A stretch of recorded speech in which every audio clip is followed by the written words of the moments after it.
BNP নেতা ABM Abdus Sattar, Begum Khaleda জিয়ার একান্ত সচিব এবং তিনি সাবেক আমলা ছিলেন। তিনি বক্তব্য দিয়েছেন যে বর্তমান সরকারের ৮ জন উপদেষ্টা সীমাহীন দুর্নীতির মধ্যে নিমজ্জিত রয়েছে। বন্ধুরা, খুবই চাঞ্চল্যকর একটি তথ্য বক্তব্য দিয়েছেন এবিএম আব্দুস সাত্তার, বেগম খালেদা জিয়ার একান্ত সচিব। তিনি বলেছেন বিভিন্ন তথ্য প্রমাণও তার কাছে রয়েছে যে বর্তমান সরকারের একসাথে ৮ জন উপদেষ্টার বিরুদ্ধে এত বড় একটি অভিযোগ তিনি করেছেন। বন্ধুরা, যে এই ৮ জন উপদেষ্টা বিভিন্ন ধরনের দুর্নীতির সাথে জড়িত রয়েছেন, যেমন নিয়োগ বাণিজ্য, আরও বিভিন্ন সরকারি খাতের এই মন্ত্রণালয় থেকে যেসব কাজকর্ম দেওয়া হয়, এসব কাজকর্মের মধ্যেও তারা দুর্নীতি করেছেন বলে প্রকাশ করেছে এবিএম আব্দুস সাত্তার। কিন্তু সরকার কিন্তু তার এই অভিযোগকে প্রত্যাখ্যান করেছে। বন্ধুরা, সরকার বলেছে এবিএম আব্দুস সাত্তারের কাছে যদি কোনো তথ্য প্রমাণ থেকে থাকে এই ৮ জন উপদেষ্টার বিরুদ্ধে, তাহলে সেগুলো প্রকাশ করার জন্য। সরকার বলছে যে সরকারের প্রত্যেকটি উপদেষ্টা সততার সাথে দায়িত্ব পালন করে যাচ্ছে।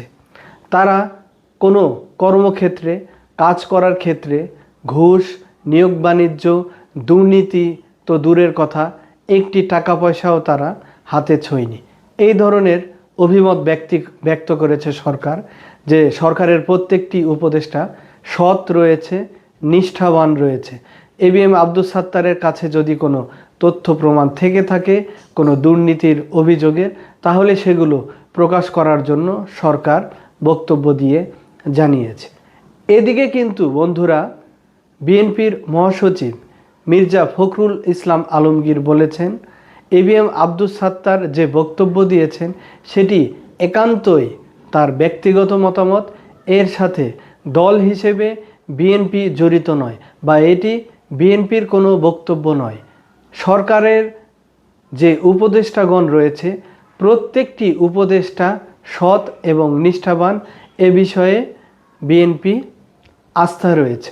অর্থাৎ মির্জা ফখরুল ইসলাম আলমগীর বলছেন যে বিএনপির আস্থা রয়েছে সরকারের বর্তমান প্রত্যেকটি উপদেষ্টার সততার উপরে। বন্ধুরা, আপনারা সবাই জানেন যে আগামী হাতে গোনা ৬-৭ মাস পরেই নির্বাচন, ফেব্রুয়ারির মধ্যে নির্বাচন হতে যাচ্ছে। এই সরকার নির্বাচন অনুষ্ঠান করবে। বিএনপি যদি এখন এই সরকারের সাথে সংঘাতে যায় বা বিভিন্ন তর্কে বিতর্কে যায়, তাহলে কিন্তু বর্তমান উপদেষ্টারা তারা ভেবে নিতে পারেন যে নির্বাচনের পরে বিএনপি যদি সরকার গঠন করে, তাহলে এ সময়ে যে উপদেষ্টাগণ দায়িত্ব পালন করছেন তাদেরকে হয়তো ভবিষ্যৎ সময়ে বিভিন্ন ধরনের চাপে পড়তে হতে পারে, বিভিন্ন ধরনের হুমকি, ভয়, ভীতির মধ্যে পড়তে পারে।